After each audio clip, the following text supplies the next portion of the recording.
भारत के संविधान में मूल कर्तव्य का विचार लिया गया था। ये था सोवियत संघ रसिया से। ठीक है, जो हमारी फंडामेंटल ड्यूटीज थी, मूल कर्तव्य थे, ये 10 इनके भाग जोड़े गए।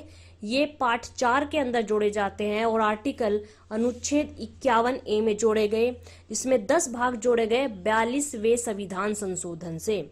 और उसके बाद 11वां पार्ट उसका जोड़ा गया 86वें 86 अमेंडमेंट एक्ट से, जो कि पढ़ाई से रिलेटेड था छोटे बच्चों को। यहीं पे बता दूं मैं आगे आपको कि आयरलैंड से हमने डीपीएसपी ली, यानी कि आपके राज्य के नीति निदेशक सिद्धांत, और ऑस्ट्रेलिया से हमने संयुक्त बैठक यानी कि जॉइंट सिटिंग, जो कि अनुच्छेद 108 आर्टिकल 108 में बताई जाती है, ये हमने ऑस्ट्रेलिया से ली थी। Hello guys, welcome to my channel Sangeeta classes. आज हम पढ़ने वाले हैं 4th टॉपिक हमारा सोर्सेज ऑफ कॉन्स्टिट्यूशन, संविधान के स्रोत। इसमें हम सारे विदेशी स्रोतों के बारे में जानेंगे। ये जानेंगे कि किस देश से हमने कौन सी चीज ली अपने संविधान में। ठीक है, और बता दूं आपको, इस वीडियो की भी आपको पीडीएफ लिंक डिस्क्रिप्शन में मिल जाएगी, जहां फ्री की पीडीएफ इसकी डाउनलोड कर सकते हैं। लेकिन आप इस वीडियो को जरूर सुनना, क्योंकि बहुत सारी चीजें ऐसी हैं जो मैं एक्स्ट्रा आपको वीडियो के क्वेश्चंस कराते हुए ही बताऊंगी। तो नोट्स बनाए, रिवाइज करें। आपको इससे बाहर कुछ भी पढ़ने की जरूरत नहीं पड़ेगी किसी भी वनडे एग्जाम के लिए, ये मेरी गारंटी है। ठीक है, तो बिना देरी करे चलिए शुरू करते हैं भारतीय संविधान के प्रमुख विदेशी स्रोत या सोर्सेज ऑफ कॉन्स्टिट्यूशन। उससे पहले बस इतना कहना है कि अगर आप नए हैं तो इस चैनल को सब्सक्राइब करें और शेयर करें, और वीडियो को लाइक जरूर करें अगर आपको वीडियो पूरी पसंद आए। तो चलिए स्टार्ट करते हैं और अपना टॉपिक शुरू करते हैं। फर्स्ट क्वेश्चन देखते हैं। The idea of fundamental rights taken from, Bharat के संविधान में मूल अधिकारों का विचार लिया गया है। ये लिया गया है यूएसए से। सीधा क्वेश्चन पूछते हैं कि मूल अधिकार जो हमारे हैं, आर्टिकल अनुच्छेद 11 से अनुच्छेद 35 के बीच हमारे सारे मूल अधिकार आते हैं, और ये किस देश से लिए गए? ये लिए गए यूएसए से, जो अमेरिका में है, उसी से ये लिए गए थे। ठीक है, यहीं पे मैं बता दूं आयरलैंड से आपके डीपीएसपी लिए गए, directive principle of state policies, राज्य नीति के निदेशक तत्व। यानी कि अगर कोई भी राज्य सरकार कोई भी नया अनुच्छेद, कोई भी एक्ट बनाती है, तो उसमें उसे देश के जितने भी हमारे लोग हैं, सिटीजन्स हैं, उन नागरिकों के सारे अधिकारों का ध्यान रखकर और वो सारे लॉज बनाने चाहिए। उसमें ये बातें कही गई है। इसके बाद ऑस्ट्रेलिया में जॉइंट सिटिंग, संयुक्त बैठक जो है हमारी, ये ऑस्ट्रेलिया से ली गई थी, जो कि जॉइंट सिटिंग होती है हमारी लोकसभा और राज्यसभा की दोनों की एक साथ, जिसका अनुच्छेद है 108 आर्टिकल आपकी जॉइंट सिटिंग से रिलेटेड है, और ये भी क्वेश्चन पेपर में आया हुआ है। ठीक है, तो यहीं पे मैंने एक चीज बता दूं, अगर आपको पूरी प्लेलिस्ट देखनी है, जिसमें कि ये क्वेश्चन इससे पहले हमने 3 टॉपिक किए थे जो बहुत डिटेल में किए हुए हैं, हमने बहुत अच्छे से किए हुए हैं, उनकी भी पीडीएफ्स वहां हैं। तो अगर आप उन्हें देखना चाहते हैं तो आप देखें, क्योंकि वो आपका बेस है। वहां से इतने सारे क्वेश्चंस आते हैं जिनमें संविधान सभा आपकी बहुत मोस्ट इंपोर्टेंट टॉपिक बनता है। तो वो सारी प्लेलिस्ट आप डिस्क्रिप्शन में लिंक दे दूंगी, वहां जाके उस प्लेलिस्ट को जरूर एक बार देखें, उन क्वेश्चंस को जरूर एक बार पढ़ें। तो आपको गारंटी है कहीं भी बाहर से दोबारा से पॉलिटी के ये टॉपिक नहीं पढ़ने पड़ेंगे। ठीक है, तो ये मैंने बता दिया। आयरलैंड से डीपीएसपी, ऑस्ट्रेलिया से संयुक्त बैठक ली गई थी। ठीक है, चलिए नेक्स्ट क्वेश्चन पर चलते हैं। Question is the idea of single citizenship taken from, Bharat के संविधान में एकल नागरिकता का विचार लिया गया है। एकल नागरिकता का मतलब है कि सिर्फ अगर कोई भी भारत का सिटीजन है, ठीक है, तो वो भारत के अलावा किसी दूसरे देश की नागरिकता नहीं ले सकता। जैसे कि यूएस में है, यूएस में दोहरी नागरिकता चलती है, वहां पे 2 नागरिकता आप लेके रख सकते हो। ठीक है, लेकिन भारत में अगर कोई यहाँ का नागरिकता लिए हुए है और किसी दूसरे देश में जाके वहां की नागरिकता लेता है, तो भारत की नागरिकता उसकी ऑटोमेटिकली खत्म कर दी जाती है। तो सिंगल सिटीजनशिप वाली जो ये आइडिया है, ये विचार ब्रिटेन से लिया गया। ब्रिटेन में भी एकल नागरिकता है, वहां से ये लिया गया था। ठीक है, इसके अलावा जर्मनी से हमने suspension of fundamental rights during emergency, जब भी आपातकाल लगता है उसके दौरान मौलिक अधिकार, जितने हमारे मौलिक अधिकार हैं वो सारे रोक दिए जाते हैं। ठीक है, लेकिन दो अनुच्छेद ऐसे हैं जो नहीं रोके जाते, वो हैं अनुच्छेद 20 और अनुच्छेद 21, जो हमें जीवन जीने का अधिकार देते हैं, वो दोनों नहीं छोड़े जाते, और ये पेपर में आता है, ये भी नोट कर लीजिएगा। ठीक है, तो ये जर्मनी से लिया गया था। आपातकाल जब भी लगता है तो उसमें कौन से मौलिक अधिकार ऐसे दो हैं जो कि रोके नहीं जाते। ठीक है, तो ये हो गया। चलिए नेक्स्ट क्वेश्चन पे चलते हैं, लेकिन उससे पहले बता दूं मैंने प्रीवियस ईयर के टॉप 1000 जीएस क्वेश्चन की सीरीज एक चला रखी है, जिसमें मोस्ट इंपोर्टेंट जीएस क्वेश्चन जो प्रीवियस ईयर हर एक पेपर में आता है, वनडे एग्जाम कोई भी हो, वो ही रिपीट क्वेश्चंस आते हैं। उनके साथ की मैंने सारे फैक्ट्स बताए हैं जो आपके हर एक एग्जाम में उन्हीं के आसपास से घुमा फिराकर उन्हीं को बार बार पूछा जाता है। तो उसकी लिंक भी मैं डिस्क्रिप्शन में दे रही हूँ। वो क्वेश्चंस को आप जाएं, उन्हें पढ़ें, उनकी पीडीएफ डाउनलोड करें और आपको जीएस की आपकी बहुत अच्छी तैयारी हो जाएगी।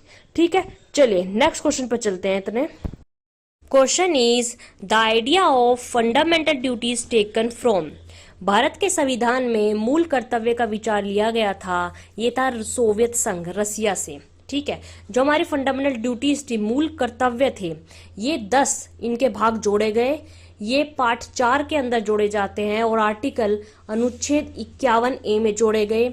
इसमें 10 भाग जोड़े गए 42वें संविधान संशोधन से, और उसके बाद 11वां पार्ट उसका जोड़ा गया 86वें 86 अमेंडमेंट एक्ट से, जो कि पढ़ाई से रिलेटेड था छोटे बच्चों को।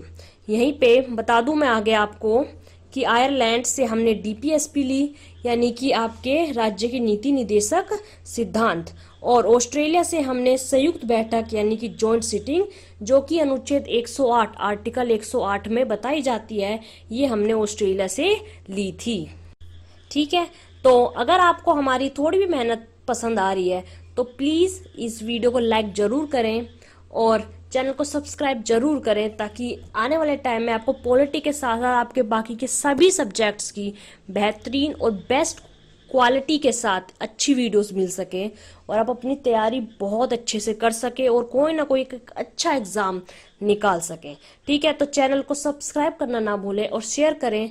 अगर आपकी भी नज़र में कुछ स्टूडेंट्स हैं जो अच्छी क्वालिटी वाले नोट्स चाहते हैं तो वो उन्हें भी यहाँ पर आप जोड़ सकते हैं। ठीक है, चलिए नेक्स्ट क्वेश्चन पर चलते हैं।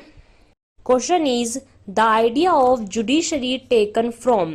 भारत के संविधान में न्यायपालिका का विचार लिया गया था, ये लिया गया था भारतीय सरकार अधिनियम 1935 से। और अगर कोई मेरी पुरानी वीडियो किसी ने देखी है तो मैंने वहाँ पे गवर्नमेंट ऑफ इंडिया एक्ट 1935 को अच्छे से डिटेल में समझाया है। उससे ही हमारी आरबीआई, जो हमारे रिजर्व बैंक ऑफ इंडिया है, वो बनता है। हम बर्मा से अलग होते हैं, और भी बहुत सारे इंपोर्टेंट पॉइंट हैं जो मैंने आपको पीछे की पहली जो वीडियो थी हमारी पॉलिटी सीरीज की उसमें बताया था।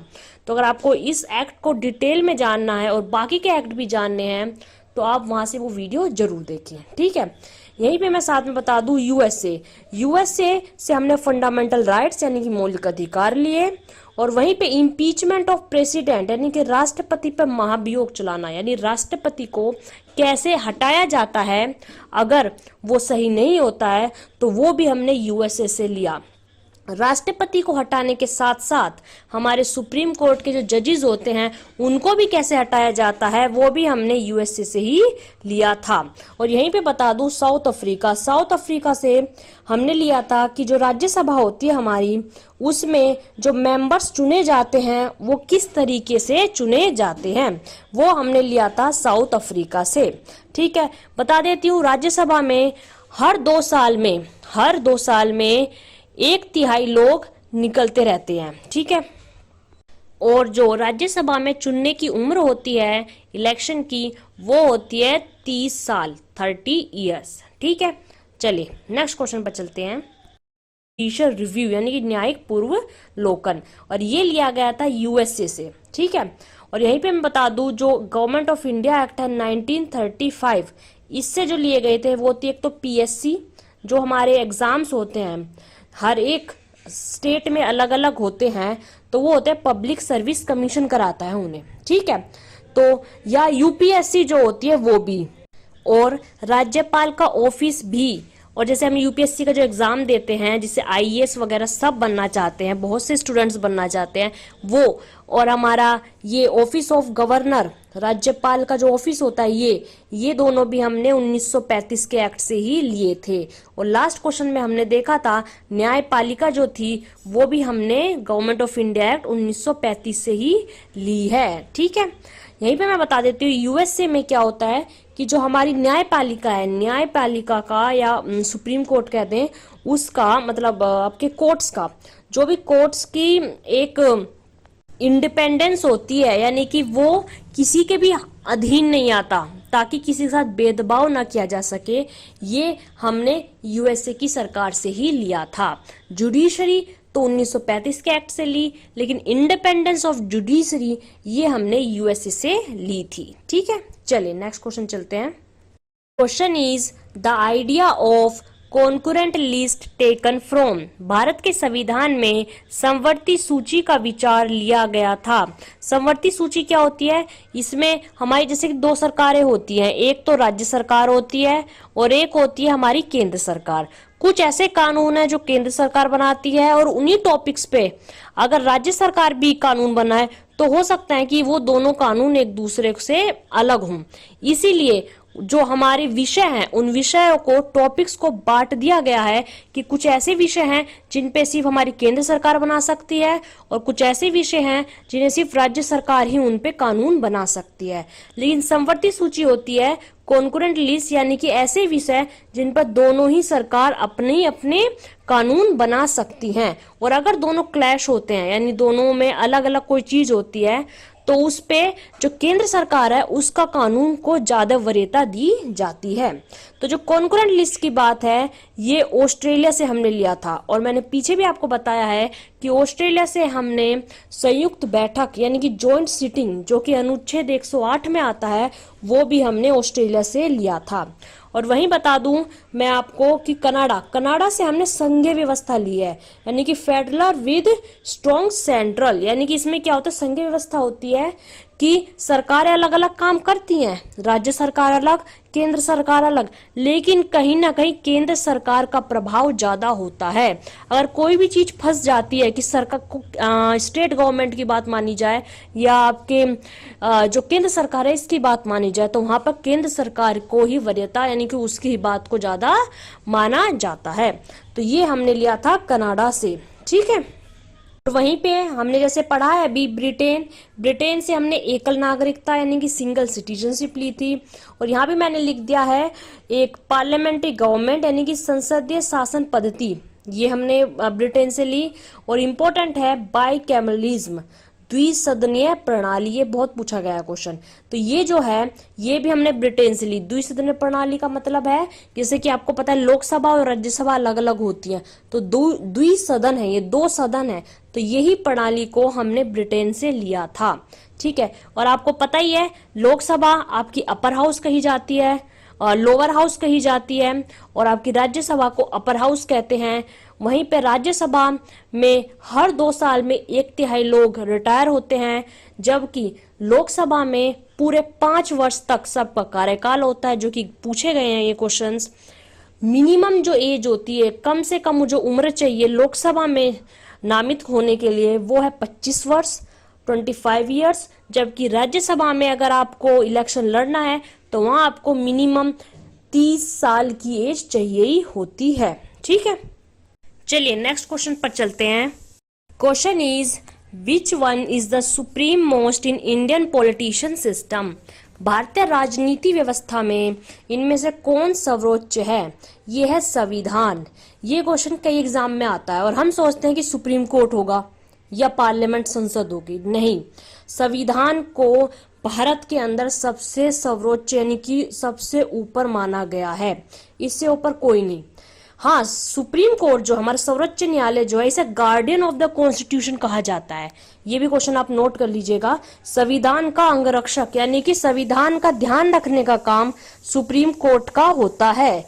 वहीं पे पार्लियामेंट के बारे में मैंने आपको बता दिया है। संसद के 2 हिस्से होते हैं, लोकसभा और राज्यसभा, ठीक है। लेकिन अगर आपसे सुप्रीम पूछेंगे तो आपको वहां संविधान ही आंसर बताना है, ठीक है। और बाकी रिलीजन, ये तो धर्म है जो कि हमारे देश के अंदर बहुत सारे धर्म के लोग रहते हैं, ठीक है।